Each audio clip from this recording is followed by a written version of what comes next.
ఈ దినము బుధవారం కనుక దేవుని యొక్క వాక్యాన్ని చదువుకుందాము. దేవుడు ఈ దినం మనకిచ్చినందుకు ఆయనకి ఎంతో కృతజ్ఞతాస్తుతులు చెల్లించుకుందాము.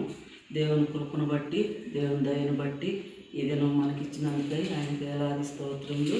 చిన్న ప్రార్థన చేసుకొని ఈ దినం వాక్యాన్ని చదువుకుందాం. పరిశుద్ధుడైన తండ్రి, ప్రేమ కలిగిన ప్రభా, లోకరక్షకుడా, జీవాధిపతుడా, నీ పరిశుద్ధ పాదాలకు వందనాలు, స్తోత్రాలు ప్రభా.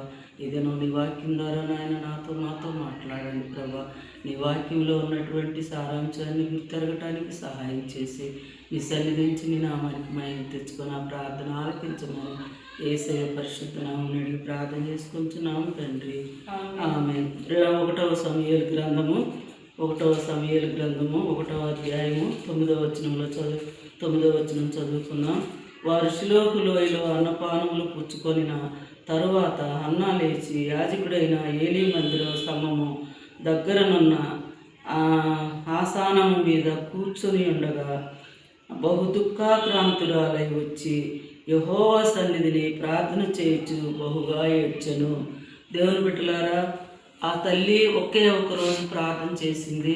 ప్రభువా, నాకు ఒక బిడ్డనియమని దేవుని సన్నిధిలో అడిగింది. ప్రతి సంవత్సరం తన భర్తను తీసుకొని ఆ షిలోహు మందిరానికి వెళ్ళినప్పుడు అక్కడ ప్రతి సంవత్సరం వాళ్ళ మొక్కుబడులు తీర్చుకొని వచ్చేవాళ్ళు. కానీ తన బిడ్డలు లేనటువంటి ఆ యొక్క ఆలోచన తనలోకి వచ్చినప్పుడు ఆ మందిరంలోకి వెళ్ళి ఎంతో దుఃఖపడి ఏడ్చినప్పుడు దేవుడు ఆ ప్రార్థన ఆలకించాడు. ఒక్క దినం ప్రార్థనే దేవుడు ఆలకించాడు.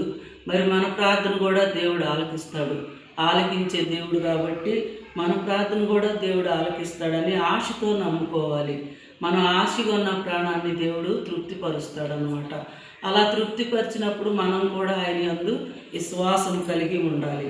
ఆ చిన్న ప్రార్థన అంటే ఒక్క దినము ఒక గంట ఏడ్చిందో లేకపోతే ఒక అరగంట ఏడ్చిందో మనకి ఇక్కడ రాయబడలేదు. కానీ ఆ ఒక్క దినం ప్రార్థన దేవుడు ఆలకించి, అమ్మా నీకు వచ్చే ఈ రోజులకల్లా నీ ఒడిలో కుమారుడు ఉంటాడు దేవుడిచ్చినటువంటి ఆ వాగ్దానాన్ని ఆమె పట్టుకొని ఇంటికి వెళ్ళి తన కుమారుణ్ణి కనుక్కున్న తర్వాత మరలా ఏలీ దగ్గరికి వచ్చి ఆ కుమారుణ్ణి దేవుడికి ఇస్తానని మొక్కుబడి చేసుకొని ఆ కుమారుణ్ణి దేవుడికి ఇచ్చింది.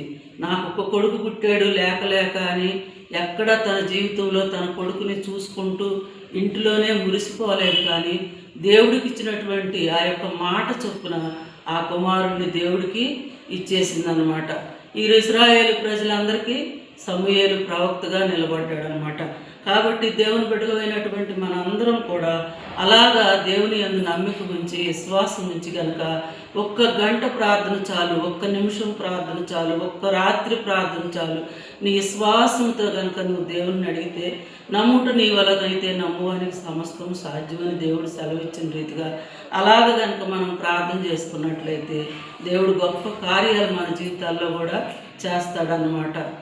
ఆనాడు మొరపెట్టినా అన్న ప్రార్థన వినెను, ఆనాడు మొరపెట్టినా అన్న ప్రార్థన వినెను, అనాథగా నుండిన ఆగరను దాచెను. ఆనాడు మొరపెట్టినా ప్రార్థన వినెను, అనాథగా నుండిన ఆగరను ఓదార్చెను. ఉన్నత దేవుడు మనతో ఉండ దిగులెందుకే మనసా, ఉన్నత దేవుడు నీతో ఉండ దిగులెందుకే మనసా. కాబట్టి సహోదరులారా, మీరు కనుక దేవుని యందు ఎవరైతే బిడ్డలు లేకుండా దేవుని కొరకు దేవుడు ఇస్తాడని ఎదురు చూస్తున్నట్లయితే ఒక్కరోజు ప్రభా అన్నా ప్రార్థన ఆలకించి ఒక కుమారుణ్ణి ఇచ్చావు కాబట్టి నా ప్రార్థన ఆలకించి కూడా నువ్వు ఒక కుమారుణ్ణి ఇస్తావని ఆశతో ఎదురు చూసుకున్నానని మనందరం ప్రార్థన చేసుకుందాం. పరిశుద్ధుడైన తండ్రి, నీకు వందనాలు, స్తోత్రాలు ప్రభా. తండ్రి నాయన, ఈ వాక్యాన్ని దీవించి అనేక మందికి ఆశీర్వాదకరంగా ఉండటానికి సహాయం చేయమని యేసయ్య పరిశుద్ధ నామమున అడుగుచున్నాను తండ్రి, ఆమేన్.